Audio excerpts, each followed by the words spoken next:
datang di podcast Satya Bakti Polda Sumatera Utara dengan saya Ibda Yani Frida Marbun dan rekan saya Bribtu Gendis Purba. Nah, kawan humas, kita sangat-sangat tahu bahwa Polri sendiri memiliki tradisi yang setiap tahunnya selalu dilaksanakan, yaitu penerimaan anggota Polri. Hari ini kita kedatangan salah satu narasumber yang sangat memiliki keterkaitan penuh terhadap penerimaan anggota Polri, khususnya di Sumatera Utara, yaitu Bapak Karo SDM Polda Sumatera Utara, Bapak Kombespol Benny Bawesel SIK MH. Halo Bapak. Halo. Ya. Selamat siang. Selamat siang juga ya. Terima kasih Bapak sudah mau berkenan hadir Bapak di podcast Satya Bakti Bapak. Bapak sehat? Alhamdulillah sehat ya. Sehat ya, selalu sehat ya Pak ya. Harus selalu dan sehat. Dan selalu semangat. Ya, tentunya gitu. Nah Bapak, kami punya beberapa pertanyaan nih Pak terkait penerimaan anggota Polri ya Bu. Ya. Kawan-kawan humas nih pasti udah pasti banyak penasaran nih, soalnya setiap tahun pasti apa ya Bu? Apa sih persyaratannya? Gitu, gimana sih? Pasti selalu pengen tahu nih setiap tahunnya ada apa. Mungkin melalui podcast ini kawan humasnya jadi pasti lebih tahu. Ya. Dalam waktu dekat ini Pak, ada nggak penerimaan yang sedang berlangsung Pak? Baik, terima kasih. Jadi sebelum saya menjawab pertanyaannya, saya ingin menjelaskan dulu bahwa apa sih tujuan daripada rekrutmen ini. Tentunya tujuan kita melakukan rekrutmen anggota Polri untuk mendapatkan calon anggota Polri dan dalam rangka mewujudkan SDM Polri yang unggul. Mewujudkan SDM Polri yang unggul ini tentunya tidak saja pada tahapan penggunaan, tetapi mulai dari tahap pengadaan, pendidikan, penggunaan, perawatan maupun pada tahap pengakhiran dinas anggota Polri. Nah, salah satunya yang saya sampaikan tadi adalah tahap pengadaan, yaitu kegiatan rekrutmen. Nah, saat ini kita sedang melaksanakan rekrutmen untuk calon perwira Polri, yaitu dari sumber SIPSS, perwira Polri sumber sarjana, ya. Jadi kita sudah laksanakan dan saat ini sedang berlangsung. Nah, ya. SIPSS yang dalam dekat ini ya. Sekolah Ilmu Perwira Sumber Sarjana itu ya Bapak. Baik. Perwira Polri Sumber Sarjana. Nah, untuk SIPSS sendiri Bapak boleh sedikit dijelaskan nih apa penerimaannya sudah berlangsung di tahap mana dan juga sudah sejauh apa penerimaannya begitu? Baik, jadi penerimaan SIPSS kita mulai pada bulan Januari kemarin karena memang ini merupakan program yang sudah ditetapkan oleh Mabes Polri dan kita di wilayah sebagai pelaksana kita sudah melaksanakan mulai tahap kesehatan, kemudian pemeriksaan administrasi, tahap kesehatan, kemudian tahap pemeriksaan psikologi, kemudian akademis, jasmani sudah kita laksanakan dan tahap saat ini sedang dalam tahapan administrasi akhir. Jadi apabila ada kekurangan-kekurangan tentunya dalam persyaratan administrasi kita harus melihat pada administrasi akhir. Dan untuk kuota tentunya kita menunggu dari Mabes Polri karena ini yang kita rekrut adalah calon perwira, mereka akan ditempatkan di seluruh Indonesia, artinya kepolisian nasional. Dan tentunya untuk kuota untuk masing-masing Polda termasuk di Polda Sumatera Utara kita menunggu dari Mabes Polri. Jadi tahap saat ini pada tahap akhir yaitu pemeriksaan administrasi akhir. Berarti udah mau selesai nih. Sudah mau selesai sebentar lagi selesai. Nah, baik Pak. Apa ada nggak sih perbedaan Pak antara seleksi Akpol, SIPSS dan Bintara Pak? Ya, pasti ada kan Pak? Jadi kalau rekrutmen anggota Polri yang seperti saya sampaikan tadi untuk mendapatkan SDM yang unggul, kita melalui 3 sumber, yaitu sumber perwira, kemudian sumber Bintara dan sumber Tamtama. Untuk sumber perwira kita melalui jalur Akpol dan SIPSS. Untuk sumber Bintara kita dari Bintara Polisi Tugas Umum atau PTU yang biasa kita dengar, dan yang kedua dari rekrutmen proaktif. Kemudian untuk Tamtama kita rekrutmen untuk Bintara Brimob dan Tamtama Polair. Ya. Perbedaannya tentunya dari baik persyaratan maupun kegiatan seleksinya sendiri, materi seleksinya, ya. Tapi pada umumnya hampir sama, tetapi untuk Akpol tentunya agak berbeda dan SIPSS seperti itu. Nah, kalau boleh tahu nih Pak, mungkin kan kawan-kawan humas nih apa sih Pak perbedaannya Pak yang yang signifikan, yang signifikan dari penerimaan akpol ke yang bintaranya gitu, entah perbedaan tinggi badan gitu atau ya Bu ya, atau perbedaan seleksinya, seleksinya pusat kah, apa begitu. bagaimana? Mungkin kalau humasnya banyak yang belum tahu nih ya, Gadis. banyak penasaran. Baik, saya akan membahas dulu terkait dengan sumber perwira, akpol dan SIPSS. Untuk akpol persyaratan umum saya kira sama ya, semuanya bertakwa pada Tuhan Yang Maha Esa, kemudian usia dan lain sebagainya. Untuk tinggi badan, untuk wanita untuk pria 165 dan untuk calon taruni itu 163. SIPSS juga hampir sama ya. Cuma mereka memang ada tes kompetensi bidang sesuai dengan kesarjanaannya. Ya. Jadi ada perbedaan di situ untuk tahapan seleksinya aja.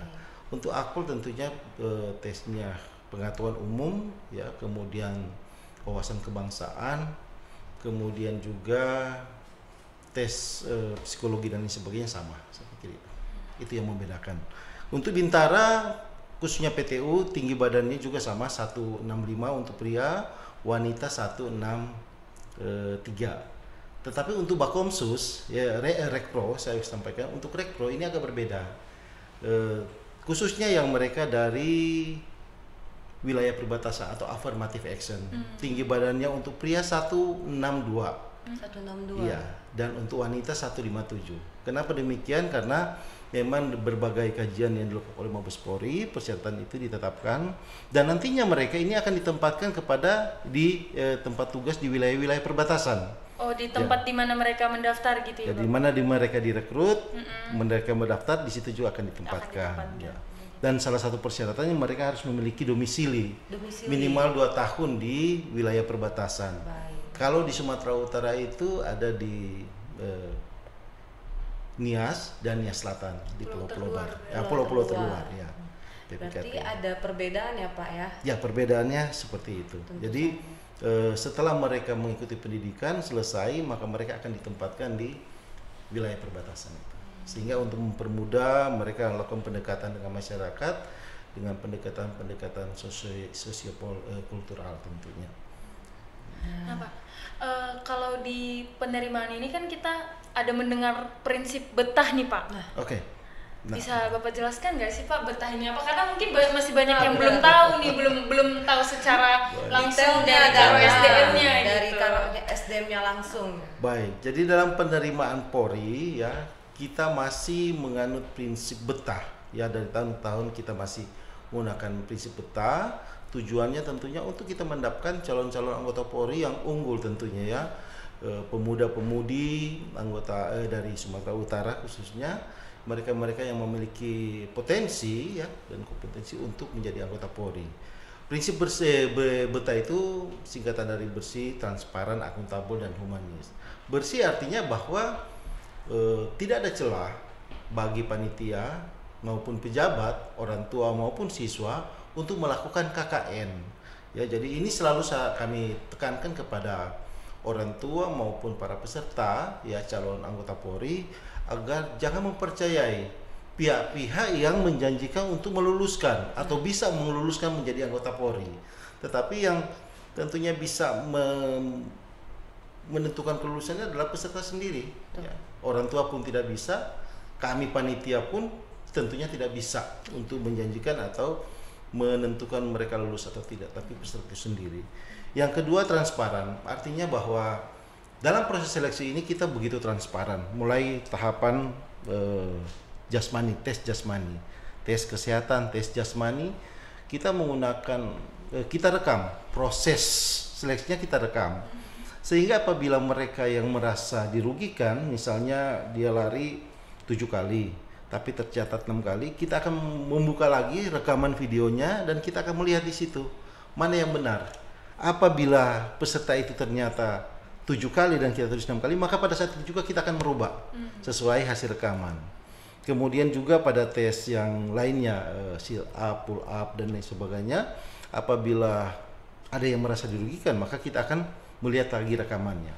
Kemudian juga pada tes psikologi, kemudian akademik, itu kita sudah menggunakan sistem CAT ya, menggunakan komputer. Jadi setelah mereka selesai mengikuti seleksi dalam waktu 10 detik, maka Nilainya hasilnya langsung keluar. Langsung keluar. Ya. Jadi kita di tingkat Polda ini cuma melaksanakan, sedangkan untuk soalnya itu dari Mabes Polri. Jadi kita tidak ada yang tahu, pejabat kita tidak ada yang tahu, panitia juga tidak tahu soalnya seperti apa, bentuknya seperti apa juga kita tidak tahu. Yang tahu dari Mabes, sehingga ketika mereka berhadapan dengan soal, ya seperti itu, mereka harus bisa mengerjakan dan mereka bisa mengetahui saat itu juga, ya 10 detik selesai melaksanakan soal, nilainya langsung muncul. Jadi mereka sudah bisa mengetahui hasilnya, dan hasil itu pun setelah itu kita kumpulir dan kita tempelkan di papan pengumuman, ya. Sehingga pada saat nanti pengumuman akhir, apabila ada perbedaan, kita akan membuka lagi filenya mana yang benar, ya. Jadi kita begitu transparan menyampaikan itu.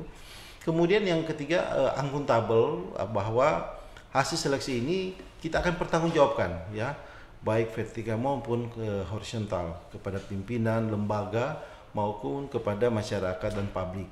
Itu. Kemudian humanis, tentunya kita akan perlakukan seluruh peserta ini dengan penuh kasih sayang, ya. Kita perlakukan mereka sebagaimana layaknya kita perlakukan mereka dengan baik. Betul. Dan tentunya dalam proses seleksi ini kita juga sudah menggunakan IT, ya, secara pendaftaran secara online. Kalau dulu kan kita harus bawa berkas dan sebagainya. Sekarang dari rumah pun mereka bisa mendaftar secara online. Kemudian nanti kita akan, setelah mendaftar online, kita akan melakukan pemeriksaan administrasi awal.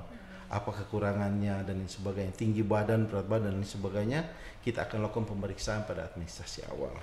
Nah, baik. Jadi kawan Humas ini banyak tahu sekarang ya. Yeah. Jadi mereka tes langsung keluar hasilnya, Yeah. langsung bisa mereka juga catat sendiri tentunya ya Pak. Jadi Betul. kalau misalnya tidak, oh ini nggak pas nih, langsung di ini ya Pak, langsung Bisa kita buka lagi Betul. filenya dan kita sesuaikan mana yang Perbedaan benar. zaman memang Iya. kelihatan. Waktu saya tes dulu Pak, itu masih di gedung Iya. sebelumnya, Iya. tesnya sama-sama gitu. Terus Ya kalau menunggu sekarang karena kita menyesuaikan dengan Betul, situasi, iya. sudah dengan zaman teknologi IT, ya Bapak. teknologi yang ada, tentunya kita memberikan kemudahan dan kelancaran baik bagi peserta, termasuk juga kami panitia. Ini akan mendapat kemudahan dan memperlancar pekerjaan-pekerjaan kita, karena bisa dibayangkan di Sumatera Utara animonya itu sampai 8.000 orang. Wow. Sehingga kalau kita lakukan pemeriksaan pendaftaran secara manual ini membutuhkan waktu yang cukup panjang. Betul. Saya kira seperti itu. Jadi saling mempermudah ya. Kalau Mas, Saling Nah, jangan percaya calo karena panitia pun tidak tahu. tidak tahu benar. Tidak tahu menau, jadi Konon yang bukan mengawasi. panitia. Nah, betul. Termasuk keluarga saya juga. Itu dia. Tes gagal juga. Nah, jadi kalau ada Oh, yang benar. bilang dapat meluluskan itu tidak benar ya, Yes. Bapak. Nah, tadi kan Bapak menjelaskan ada beberapa rangkaian tahapan yang Ya. harus dilalui oleh para peserta calon akpol atau dari siswa sendiri. Ya. Nah, tahapan apa aja sih Pak? Mungkin kalau Mas ini, oh pikirannya udah aku tes langsung daftar, udah lulus, mungkin gitu. Mungkin di sini Kayaknya Bapak bisa menjelaskan. aku cuma Nah, butuh olahraga aja. olahraga gitu aja, ya. apakah memang harus olahraga aja, apa memang ada yang lain gitu Bapak? Mungkin Betul. kalau Mas ini dari sini banyak ini ya informasi untuk mendaftar nantinya Pak. Baik, jadi menjadi anggota Polri ini beda dengan menjadi olahragawan. Nah, ya. Cuma olahraga aja, tetapi kita ada beberapa aspek yang kita laksanakan seleksi agar tentunya kita mendapatkan calon-calon anggota Polri yang berkualitas. Ini harapan kita, ya. Karena nanti anggota-anggota Polri ini kan akan menjadi bagian dari kapal yang besar itu, ya. Kita akan mengarahkan, ya, kita melaksanakan kapal ini sehingga kita bisa mencapai tujuan. Tujuannya apa? Untuk memberikan pelayanan kepada masyarakat, penegakan hukum dan sebagainya itu. Nah, kemudian tadi ditanyakan tahapan aja, apa aja yang akan dilaksanakan. Yang pertama tentunya yang seperti saya sampaikan tadi, mulai tahap pemeriksaan administrasi awal. Setelah mereka dinyatakan memenuhi syarat sesuai dengan ketentuan yang digariskan oleh panitia pusat atau Panpus, maka mereka akan mengikuti tahapan berikutnya adalah pemeriksaan kesehatan. Nah, tentunya ini harus dipersiapkan oleh peserta. Ya. Jadi tahapan pemeriksaan kesehatan, tahap pertama pemeriksaan luar, baik tinggi badan, berat badan, kemudian pemeriksaan mata, gigi, Ya, itu harus dilakukan, kemudian postur tubuh juga itu juga dilakukan pemeriksaan, dan ketika mereka dinyatakan memenuhi syarat, maka mereka akan masuk pada tahap berikutnya adalah tes kesamaptaan jasmani. Nah, di tes kesamaptaan jasmani ini tentunya ada batas nilai minimum. Betul. Ya, jadi nilai batas lulus untuk jasmani ini 41. Mereka yang memiliki nilai 40,5, 40,6 atau 40,9 Tidak bisa itu ya, tidak Bapak? bisa. Oke. Begitu transparan, kita komitmen dengan ketentuan itu. Aturannya sudah ada, kita tinggal melaksanakan. Ya. Dan mereka yang dinyatakan memenuhi syarat atau dinyatakan lulus tes kesamaptaan jasmani, maka mereka akan mengikuti tahapan tes psikologi dengan nilai batas lulus 61. Nilai batas lulus. Nah, banyak yang terjadi, mereka senang dengan saya lulus, tetapi mereka tidak melihat nilai. Bahwa nilai saya lulus tapi nilainya 61. Baik. Tentunya mereka harus Lebih berupaya untuk mendapat nilai setinggi-tingginya. Karena nantinya akan diakumulasikan di akhir. Betul sekali. Nilainya nanti akan diakumulasikan baik nilai jasmani, psikologi dan akademik. Ya. Jadi ketika mereka dinyatakan lulus pada tes psikologi, maka mereka akan masuk pada tahapan tes berikutnya, yaitu tes akademik. Ya. Setelah selesai, baru kita akan laksanakan tes pemeriksaan administrasi akhir. Ya, jadi kita tidak terkaku juga ketika dia masih kelas 3 dan ijazahnya belum keluar, maka kita akan menggunakan surat keterangan. Dan pada saat tes administrasi akhir itu akan kita cek.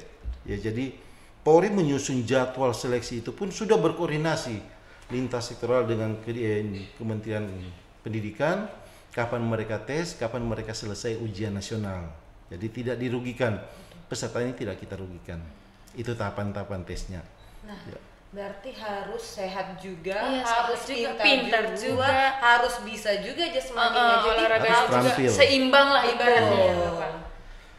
Terus Nah, saya mau tambahkan untuk tes untuk Bintara Rekpro oh iya, Rek. atau Bintara kompetensi khusus. Baik. Nah, tadi belum sempat disinggung Bintara kompetensi khusus yang contohnya mereka yang kita rekrut untuk tenaga kesehatan, logistik, kemudian laboratorium forensik, ya.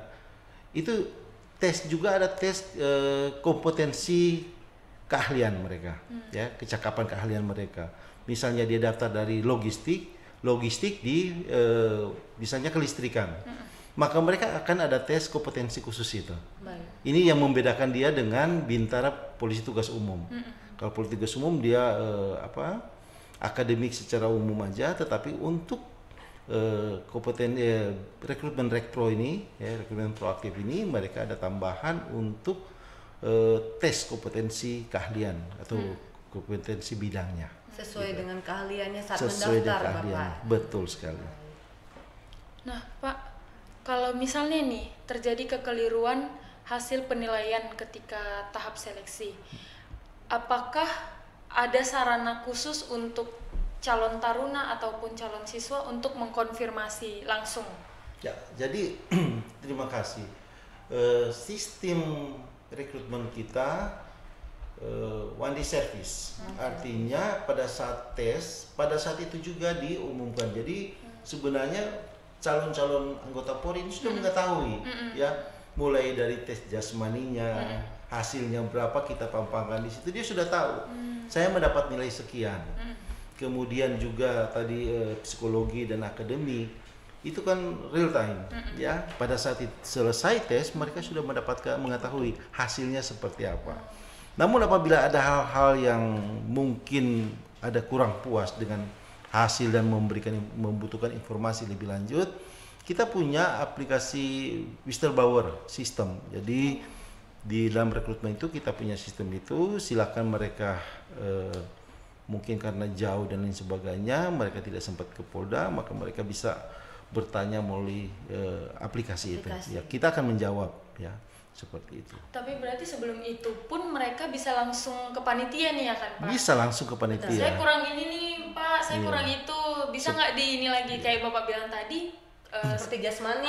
Punya Ya. rekamannya sendiri dan Ya, nilai-nilai sudah terpampang jelas. Seperti misalnya mereka pull up. Benar. Ya, pull up. Jadi mereka katakan, "Pak, saya 10 kali." Kok dibikinnya Kita segini? ya, Ya. kita buka juga rekamannya. Mana gerakan yang Dihitung dan tidak dihitung, dihitung. mana yang yang sempurna gerakannya atau mungkin cuma tangannya doang. Cuma naik doang, kepalanya dan tidak sampai. nah, Itu. benar. Jadi kita bisa perlihatkan pada calon peserta ini, dan tentunya syaratnya kita harus perlihatkan kepada yang bersangkutan sehingga pada saat itu juga yang bersangkutan sebenarnya sudah tahu. Nah benar, jadi banyak kekeliruan. Oh saya tadi full up-nya tuh 30 yang dihitung Ya. oleh peserta, tapi Ya. kan tidak sesuai dengan persyaratan. Gerakannya tidak sempurna. Betul. Nah, Pak, kita punya pertanyaan Dari dari netizen. netizen, Iya. dari kawan Netizen humas nih. langsung nih. Iya. Kemarin kita sudah sempat buka question box untuk diberikan pertanyaan. Iya. Yang pertama nih Pak, dari @sebaitkata.d, apakah atlet PON bisa bergabung menjadi anggota Polri? Sangat bisa. Sangat Sangat bisa. Jadi Berkaitan dengan Rekpro tadi, Bapak. Rekpro ya. Rekpro kita melalui 3 jalur ya. Yang pertama jalur affirmative action itu untuk wilayah-wilayah perbatasan tadi, pulau-pulau terluar, kemudian dari jalur penghargaan bagi putra-putri anggota Polri yang mungkin berprestasi dalam tugas maupun anggota masyarakat yang memberikan sumbangsi yang besar bagi Polri dalam pelaksanaan tugas-tugas Polri. Kemudian yang ketiga dari talent scouting atau bakat, ya. Bakat ini baik bakat akademis maupun bakat non akademis. Non akademis itu bisa olahraga, bisa juga dari kalau Islam itu ada Hafiz Quran ya, minimal menguasai 10 juz dan bisa menafsirkan. Ya, kemarin sudah kita laksanakan itu ya. Kita mendapat beberapa, ada 70 sekian calon ya Sudah sempat yang kita dinyatakan undang juga, lulus Pak, ya, di sini. betul ya. Sudah ada. Sudah ada yang sudah Jadi kita undang. mereka yang memiliki prestasi baik di tingkat kabupaten, provinsi maupun tingkat nasional dan internasional itu kita bisa kita bisa akomodir, tetapi tetap mengikuti proses seleksi. Nah, yang keduanya nih Pak, ada dari @huzairi_1. Apakah tetap ada 2 gelombang di tahun 2023? Ini pertanyaan yang bagus dan itu menjadi pertanyaan saya juga. Oh, ini Bapak juga belum tahu nih. Kemarin ini kan kebijakan dari panitia pusat ya. Tahun lalu kita melaksanakan 2 gelombang, tetapi untuk tahun ini kita masih menunggu ya. Kita masih menunggu apakah 2 gelombang atau 1 gelombang untuk tahun 2024. Kalau 2024 itu 1 gelombang, maka 2023 itu 1 gelombang. Wah. Ya. Karena tahun 2024 kita sudah masuk pada pemilu ya. Jadi kita masih menunggu konfirmasi dari panitia pusat. Berarti kita masih menunggu sama-sama menunggu nih. Sama-sama Masih menunggu. menunggu, ya. Nah ini sebenarnya ada pertanyaan lagi dari @alfian.gs, tapi ini tadi sudah dijelaskan mengenai persyaratan penerimaan anggota Polri khusus dari pulau terluar ini Bapak. Iya. Nah kita masuk ke pertanyaan Dari netizen baru dari masuk netizen nih. baru masuk Apa nih. nih? @bright_art RT. 01 Nah. kriteria wajah menjadi anggota Polri ini. Nah, pertanyaannya nih agak rancu ya. Kriteria wajahnya. Baik. Tentunya dalam penerimaan anggota Polri ya kita tidak melihat ganda atau tidak, kita mencari anggota Polri yang cakap, terampil, kemudian mereka memiliki nilai akademis yang cukup baik. Kami kira seperti itu. Jadi wajah yang seperti apa sih? Tentunya ada yang persyaratan-persyaratan dalam pemeriksaan kesehatan, masalah etika. Kalau dia punya luka yang cukup besar di wajah, tentunya akan mempengaruhi penilaian ya, performance masa anggota Polri lukanya besar seperti itu atau sampai sebegini kan. Nah, itu jadi tentunya ada penilaian-penilaian dalam rekrutmen khususnya dalam pemeriksaan kesehatan itu. Ya. Berarti tentunya boleh mendaftar ya Bapak, hanya berpengaruh pada nilai saja. Kalau mereka misalnya punya cacat dan sebagainya, nah, ya, tentunya ada batas-batas toleransi ya. Bukan saya yang cakep atau tidak cakep ya, itu. Jadi nggak harus cantik, nggak harus ganteng ya Bapak. Yang penting Cakap. Nah. Agak rancu ya. Nah Bapak nih kalau misalnya Saya agak takut nih Bu. Ada satu pertanyaan lagi Iya, nih. silakan. lagi dicatat oleh Iya. kru nih Bapak. Mana nih Kak? Dari Agak banyak ya di foto. Agak banyak ini di Emang podcast agak karena menarik gitu. Menarik ya Kalau Bapak. rekrutmen itu pasti menarik Pasti, ya. Saya pasti. melihat dengan dengan animo di Antusias, Sumatera benar. Utara luar biasa peminatnya ya. Nah, dari dan 28 23.832. Berapa biaya masuk? Nah, berapa biaya masuk polisi? Agak-agak Bapak? takut nih. Nah, ini yang saya sampaikan tadi bahwa untuk menjadi anggota Polri itu gratis. Betul. Ya, itu gratis. Sehingga jangan mempercayai, kami sampaikan tadi, jangan mempercayai pihak-pihak yang menjanjikan untuk meluluskan. Saya sangat terharu kemarin ketika ada pembukaan pendidikan, statement dari orang tuanya petani di wilayah terluar ya, bapaknya sudah tidak ada, dia tinggal dengan ibunya dan anaknya bisa lulus ya. Ada juga anak yang yatim piatu, mereka bisa menjadi anggota Polri karena memang kita mencari anggota-anggota Polri yang berkualitas ya, bukan yang bayar tetapi mereka yang betul-betul berkualitas ya. Pada kesempatan ini juga saya sangat mengharapkan peran serta dari peserta dan orang tua untuk tidak mempercayai ya. Jadi menjadi anggota Polri itu gratis, tidak dipungut biaya. Ya, gitu. Karena pun sebenarnya ya Bu, untuk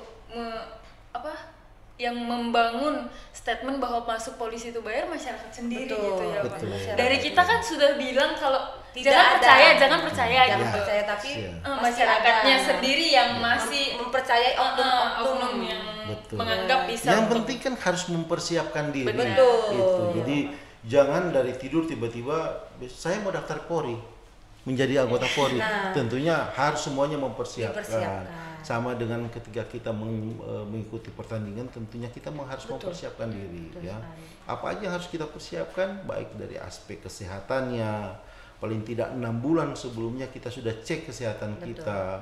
Kemudian jasmani kita harus kita latih. Kemudian untuk psikologi juga banyak tempat-tempat pelatihan, dia harus melatih psikologi. Terus akademik juga banyak tempat-tempat untuk kursus dan lain sebagainya. Silakan untuk belajar. Betul. Ya, pelajaran setingkat SMA. Khususnya adik-adik yang sudah 2-3 tahun yang lalu lulus, sehingga mungkin proses belajar itu sudah berkurang, sehingga harus dipacu lagi persiapan itu dalam kegiatan kursus dan lain sebagainya untuk menambah wawasannya. Nah, betul, banyak sekali ya informasi baru ya yang dibagikan untuk kawan humas tentunya untuk Iya. seleksi-seleksi. Nah, Bapak kalau kita panjang lagi ini banyak waktunya kayaknya ini. satu harian nggak bisa Nggak dipakai bisa nih, penerimaan karena ini. Antusiasnya dari Antusiasme kawan humas masyarakat banyak pasti sekali tinggi. Bapak. Nah, terakhir nih Bapak, closing statement bagi kawan-kawan humas yang nantinya menonton podcast ini Bapak. Boleh ke kamera? Ke kamera yang sebelah kanan, Bapak. Sebelah kanan Bapak, silakan. Baik, rekan-rekan sekalian, dalam rekrutmen anggota Polri, saya menyampaikan untuk siapkanlah diri Anda. Apabila Anda punya kompetensi, janganlah takut untuk berkompetisi. Kita harus mampu dan harus percaya diri. Gitu aja. Terima kasih. Nah, singkat ya. Singkat, padat, jelas. Nah, Terima kasih Bapak. Terima kasih Bapak Terima sudah kasih. hadir di podcast Setiap Satya Bakti Bakti. Polda Sumatera Utara. Nah, kalau dipanjangnya panjang ini Bapak. Penerimaan ini memang setiap tahunnya nggak ada habisnya pertanyaan Benar, dari pasti kawan-kawan banyak humas sekali. gitu. Ya, pesan saya itu tadi, siapkan diri ya untuk berkompetisi karena animo di Sumatera Utara luar biasa. Sangat tinggi ya, Dan hasil-hasilnya saya katakan sangat-sangat bagus ya, rata-rata sangat-sangat bagus ya. Gitu. Nah, baik. Nah, kawan humas, sekian perjumpaan kita pada hari ini. Saya Ibda Yeni Frida Marbun dan rekan saya Bribtu Gendis Purba. beserta kru yang bertugas pada hari ini mohon undur diri dan salam presisi. Salam presisi.